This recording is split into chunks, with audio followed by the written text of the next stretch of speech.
Pardon. Bom, gente, nós havíamos parado lá naquela atividade da página, só para vocês se situarem nas atividades, tá? Porque tem o pessoal que ainda não devolveu. A atividade que a gente ficou de fazer lá na página 187, 197, aliás.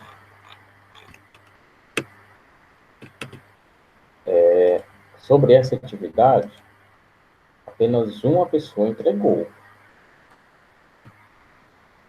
E a gente já havia corrigido também. Atividade da página 196 e 197. Aliás, a gente não corrigiu, não. A gente vai corrigir agora. O que eu queria dizer é que apenas uma pessoa entregou. O prazo para entrega era dia 31 de agosto.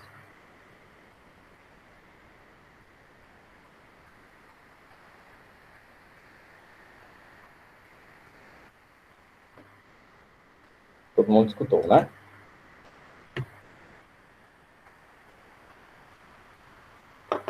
Bom, então vamos lá. Correção da atividade da página 196. Livro de história, tá? Embora os conceitos e as ideologias usados no processo de independência dos Estados Unidos e da Revolução Francesa fossem os mesmos, na emancipação da América Espanhola, o processo de independência foi diferente. Analise as principais diferenças. Essa atividade, teve alguém que fez e não enviou? Ou só uma pessoa fez e só uma pessoa enviou mesmo?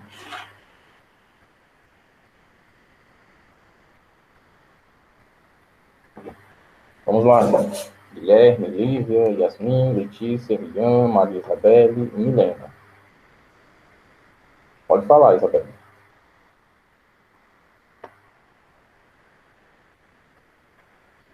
Não fez por quê?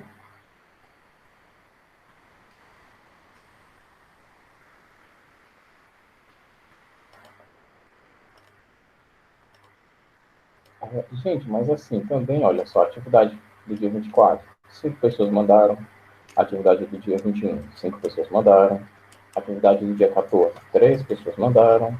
Atividade do dia 5, aliás, do dia 10, 5 pessoas mandaram. Atividade do dia 7 de agosto, 2 pessoas mandaram.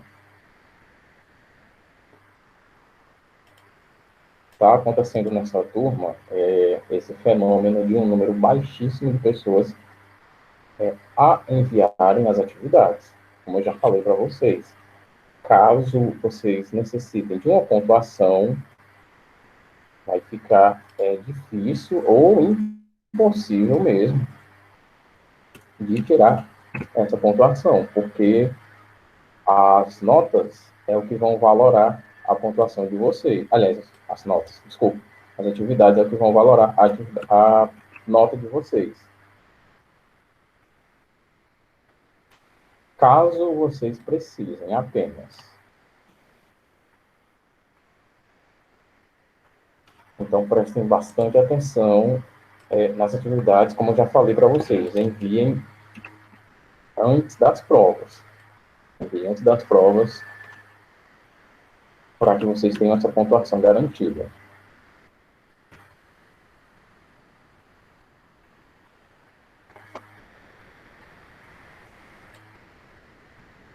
Vamos lá. Primeira questão sobre as principais diferenças, a gente vai ter o seguinte.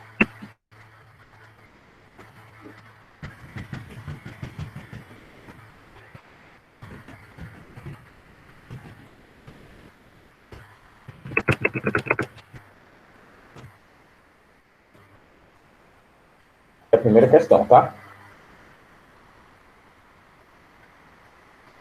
A emancipação dos países latinos foi permeada de ideologias iluministas e financiada por uma elite aristocrática, mas não mudou as condições de vida do povo. Na prática, houve apenas uma transferência de poder. Deixou de ser colônia, dominada pela coroa espanhola, para ter seu próprio governo e autonomia, mas sem participação popular. Houve aqui, no processo de emancipação da América Espanhola, como a resposta que eu coloquei sugere, apenas uma transferência de quem estava no poder. Não mais era a metrópole Espanha, e sim a própria colônia que passou a ter a sua independência.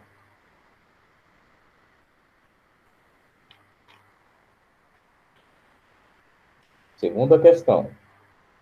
Uma classe social foi decisiva na descolonização da América Espanhola, a elite crioula. Quem foram os crioulos e quais eram seus principais objetivos? Os crioulos eram filhos de espanhóis nascidos na América Latina e donos das principais terras. Sentiram-se enfraquecidos por terem sido obrigados a manter relações econômicas apenas com a coroa espanhola. Seu principal objetivo, portanto, era romper com a coroa espanhola na administração das colônias.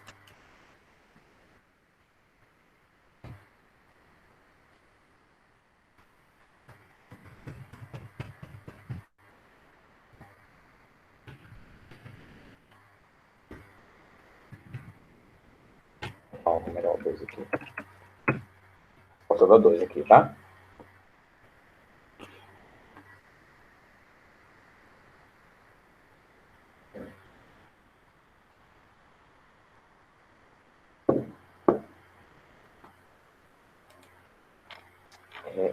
Terceira questão.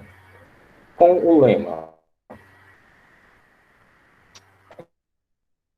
liberdade, igualdade e fraternidade, a maçonaria foi importante na independência da América Espanhola. Reflita. O tamanho chega a dar medo. Não, mas você tem que ver que o tamanho aqui está compactado, né?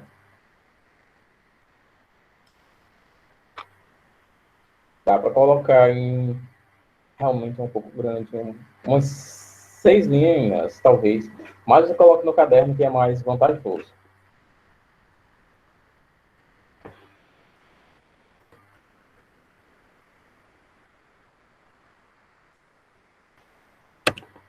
Terceira, opa, Carlos. Não. As ideias feministas e da Revolução Francesa foram decisivas para o processo de emancipação espanhola, muito em função da força da maçonaria, que estava consolidada na América Espanhola. O ideal de liberdade, igualdade e fraternidade pautava a busca dos latinos por liberdade política e econômica, visando formar um país que fosse respeitado por suas características.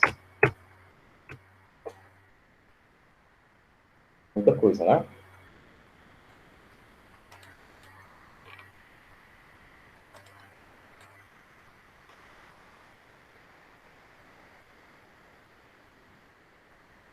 Essa era a 3, né? Eu coloquei o número 3, isso. E a quarta questão diz o seguinte: a quarta questão é enorme a resposta. Comente os fatores internos e externos que motivaram o processo de independência da América Espanhola. Então, vamos lá. Fatores internos. Busca pela emancipação política e liberdade econômica, principalmente por parte dos um livre comércio, sem intervenção da coroa espanhola, e assim acumular mais riquezas, maior participação por influência direta nas decisões tomadas pela coroa espanhola e a fundação das de universidades, aliás, peraí, de universidades locais. Fatores internos, tá? Agora vamos para os fatores externos.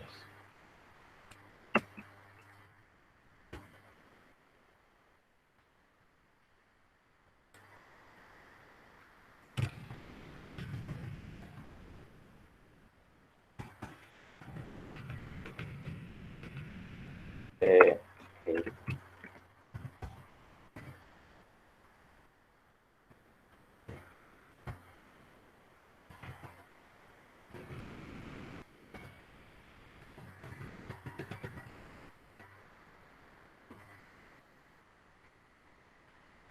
fisiocracia.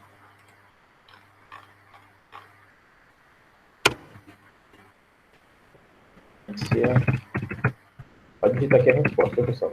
Fisiocracia.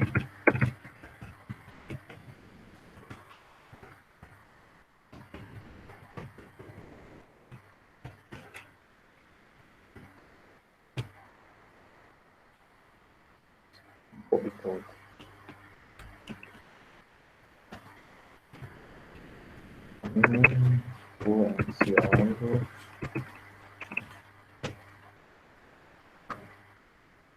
Quase não acaba. Fatores externos. Influência da ideologia iluminista e de suas bases conceituais, o racionalismo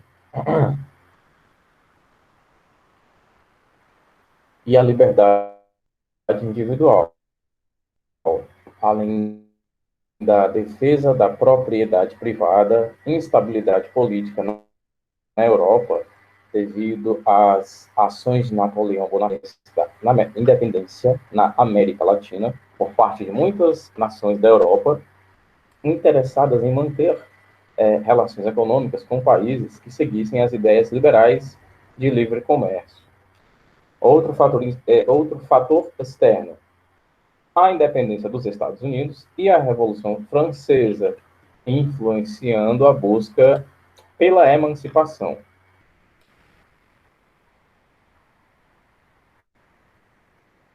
Parece que não ia acabar, mas acabou.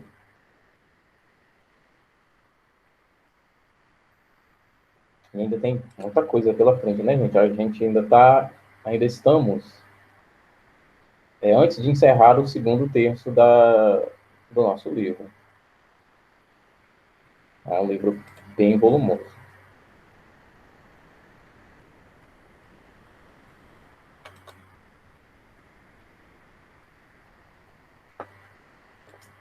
Bom, agora que a atividade está corrigida, vamos fazer o seguinte: enquanto vocês tiram um print, pegam a resposta, fazem algum ajuste aí, eu vou colocar aqui o nome de vocês, tá?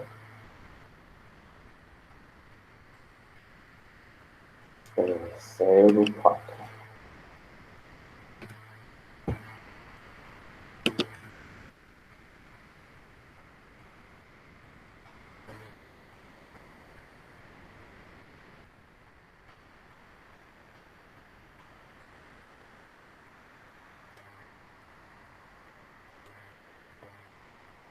Ana Beatriz está aqui. Na educação para Guilherme. Número 4. Presente. Guilherme. Jasmine.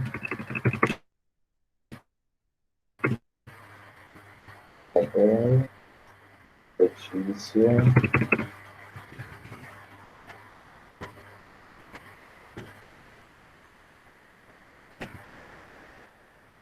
Olivia. Mais. Maria Isabel. Milena. E o Ângelo.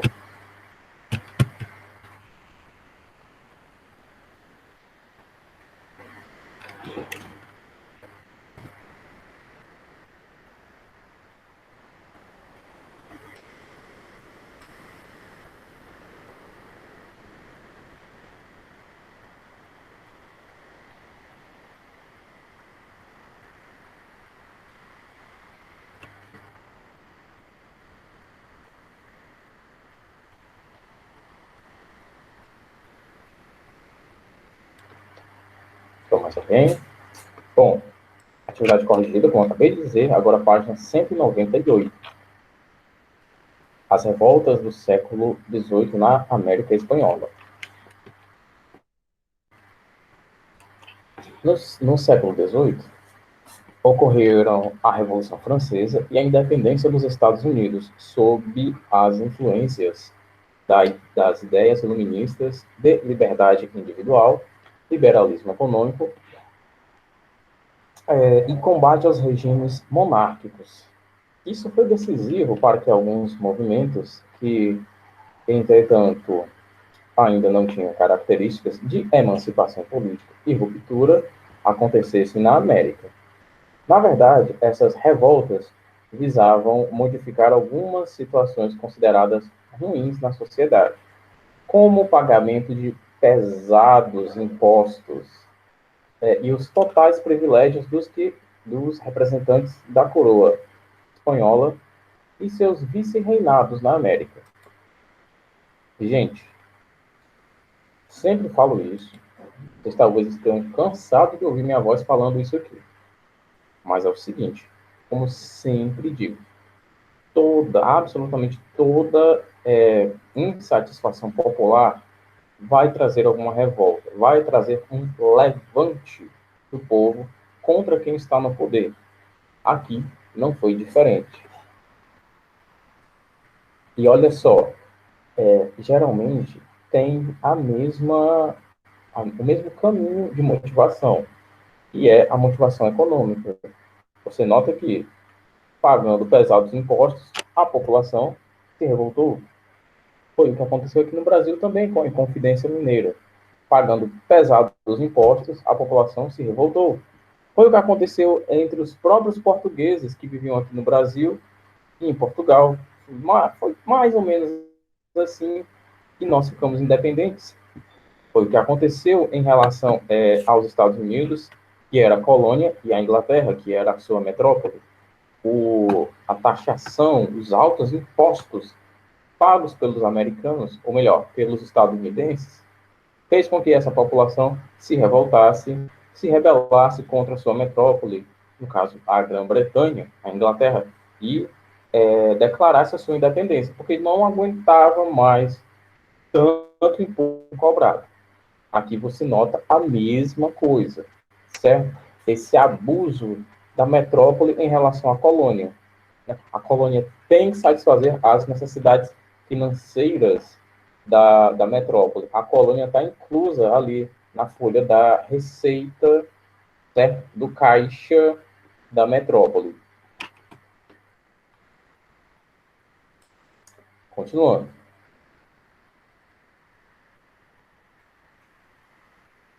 Três movimentos com características de revolta e não de ruptura com a metrópole tiveram destaque nessa época. Foram as revoltas do Paraguai, no Peru, aliás, foram as revoltas no Paraguai, no Peru e em Nova Granada, Paraguai. Houve uma independência momentânea de 4 anos em relação ao vice-reinado de Lima, no ano de 1721. E não em relação à Espanha.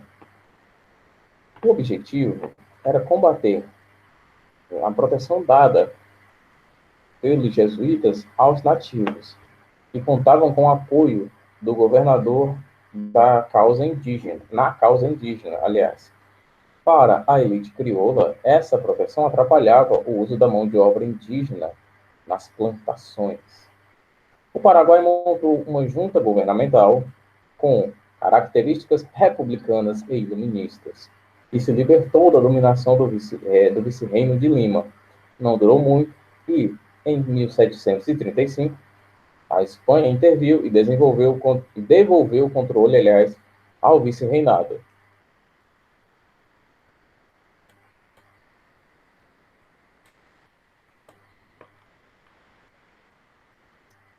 Peru. Próxima página, tá? Página 199. O movimento também se voltou contra a coroa espanhola, mais diretamente contra o vice-reinado de Lima. no ano de 1780. Tupac Amaru II foi o líder dessa revolta, que criticava as péssimas condições de trabalho, como as jornadas de trabalho de 16 horas, inclusive para crianças.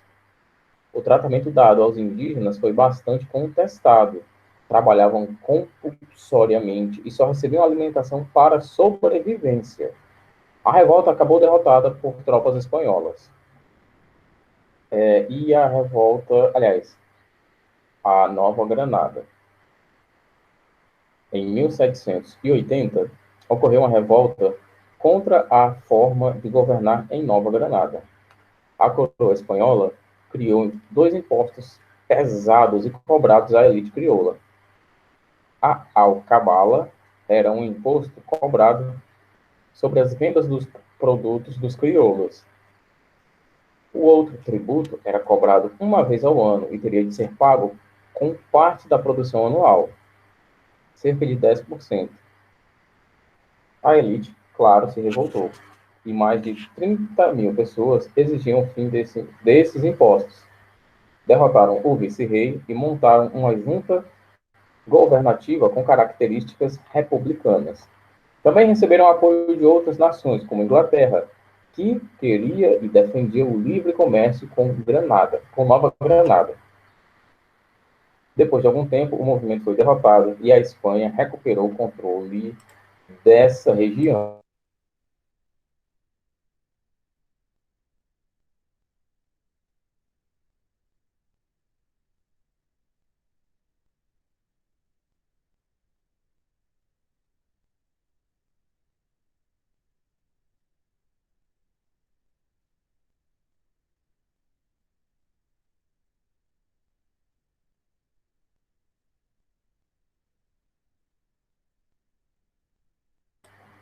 Vamos continuar, gente. Já estou até acostumado.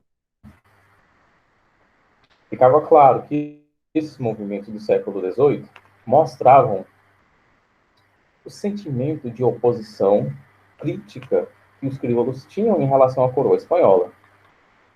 Isso se devia a duas situações em específico: aos impostos cobrados pela coroa e a vontade de realizar o comércio econômico com qualquer nação sem a intervenção da Espanha. Lembrando, tá? Aqui nós também temos aquela relação onde a colônia só comercializa com a metrópole. Claro, por um puro impedimento da metrópole. Porque desse jeito, o que acontece? Eu, metrópole, domino aquela colônia ali, certo?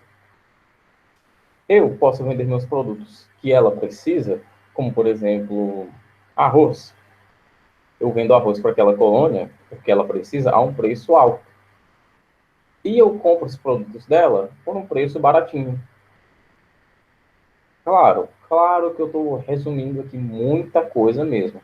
Mas, no fim das contas, geralmente tínhamos esses traços aqui de taxar bastante as compras de cá para lá e de lá para cá eu comprar baratinho.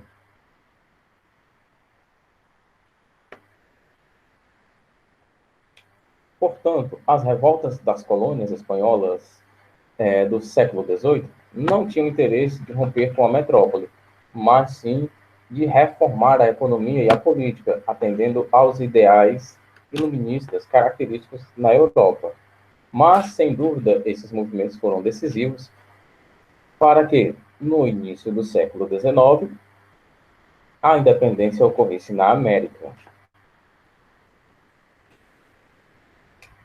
Latina, claro. A independência.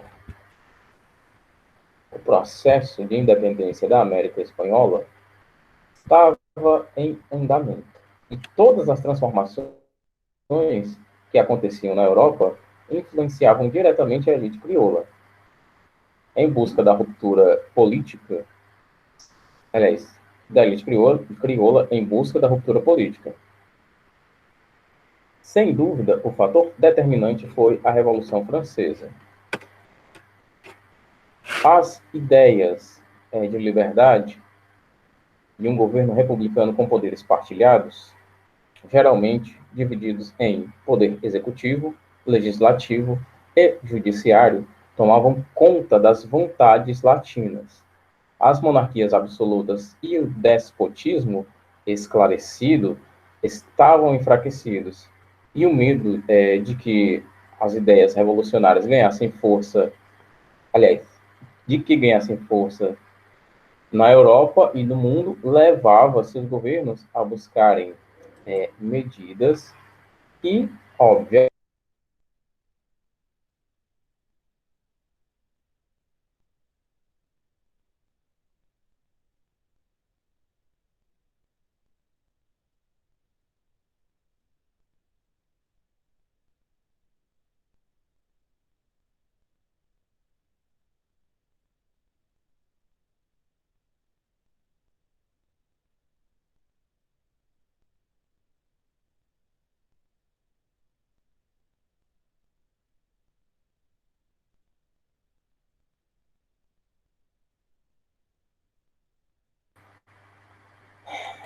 parece brincadeira, né?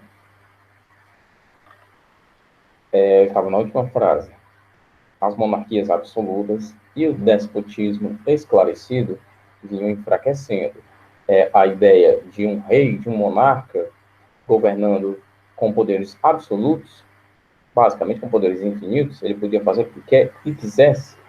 Essa ideia estava caindo por terra. E o medo de que essas ideias revolucionárias ganhassem força na Europa e no mundo estava levando os governos monárquicos a buscarem medidas que evitassem, aliás, a tomarem medidas que evitassem esse problema, ou seja, medidas que diminuíssem a insatisfação popular. As ideias iluministas foram bastante debatidas, principalmente nas universidades, o que possibilitou aos crioulos conhecerem bem essas noções e aplicá-las de acordo com os seus interesses. No período napoleônico, dois aspectos podem ser considerados decisivos para a independência da América Espanhola. A movimentação de Bonaparte, conquistando nações e derrubando seus regimes políticos, ameaçava os interesses dos crioulos na América. Bom, um caso bastante conhecido foi a derrubada da família Bourbon do trono espanhol em 1808, no qual Napoleão colocou seu irmão José Bonaparte. Isso desagradou os crioulos, que queriam mais liberdade econômica, e o controle político na mão de imperadores não resolveria esse problema. Outra situação decisiva foi a derrubada dos Bourbon, aliás. O governo espanhol perdeu o controle, possibilitando que os crioulos aproveitassem a instabilidade e encaminhassem a independência.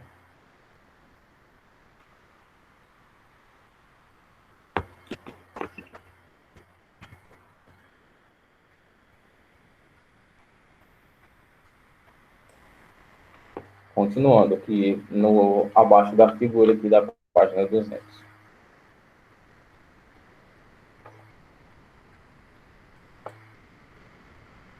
Tá indo muito rápido, pessoal. Tá dando para todo mundo pegar.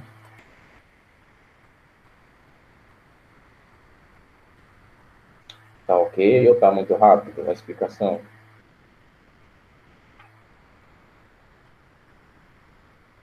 Tá, não tá rápido não, professor.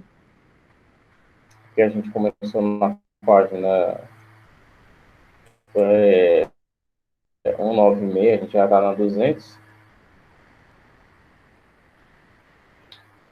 Continuando, né? Nesse contexto internacional, surgiram da própria elite crioula lideranças políticas decisivas para a libertação da América. Em especial, Simão Bolívar, aliás, José de San Martín e Antônio José de Sucre. O movimento de ruptura partiu dos centros urbanos, tendo apoio direto, aliás, das zonas rurais. Além disso, várias regiões se emanciparam no mesmo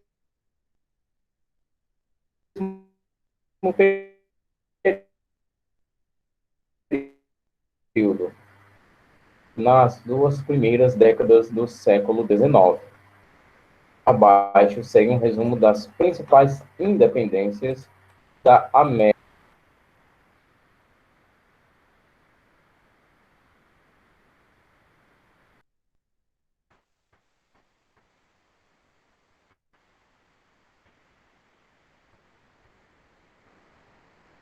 Venezuela, em 19 de abril de 1810.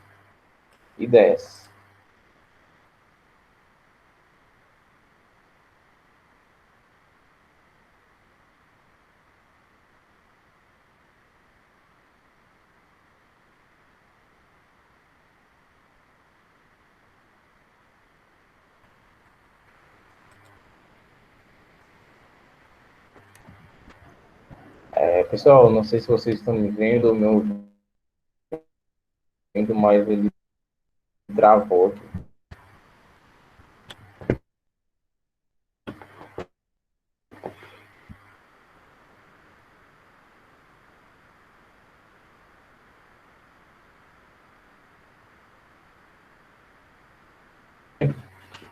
E me ouvindo? Pessoal, vocês me escutam? Sim. Sim. Obrigado. Venezuela conquistou sua independência em 19 de abril de 1810, mas só seria confirmada em 24 de julho de 1821, na Batalha de Carabobo, sob a liderança de Simão Bolívar. Simão, com acento no O. Nova Granada, em 20 de julho de 1810, na revolta de Santa Fé, de Bogotá. Simão Bolívar libertou Nova Granada e fundou o estado da Gran Colômbia, que veio mais tarde, aliás, que mais tarde virou a Colômbia.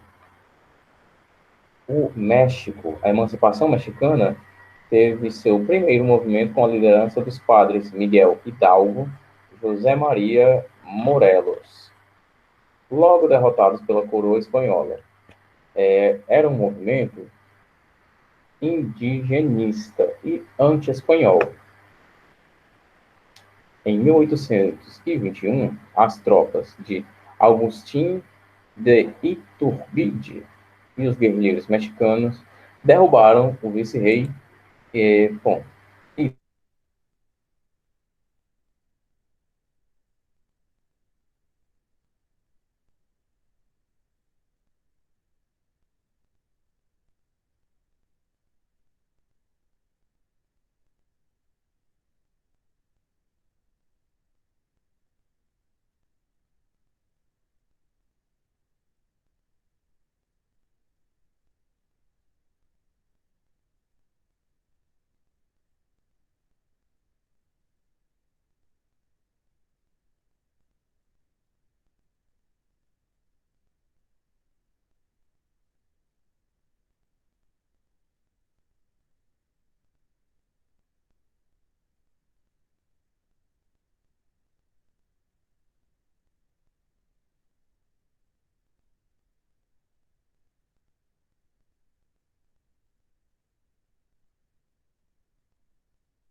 Professor, meu microfone está desligado.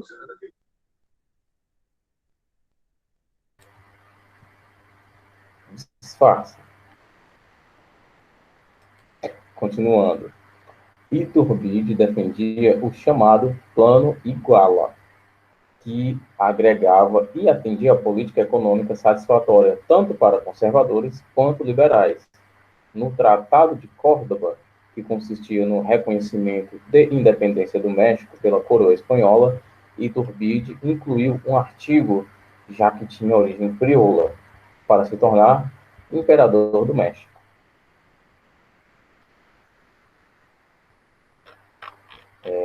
Equador tornou-se independente em 1810, sob a liderança de Bolívar também, e a Argentina conquistou sua liberdade através da Liga Federal, ou Liga dos Povos Livres, aliança com o Uruguai para evitar ataques de outros povos, como o Brasil, por exemplo. A independência da Argentina se deu em 9 de julho de 1816. Bom, queridos, a gente vai ficar por aqui, certo?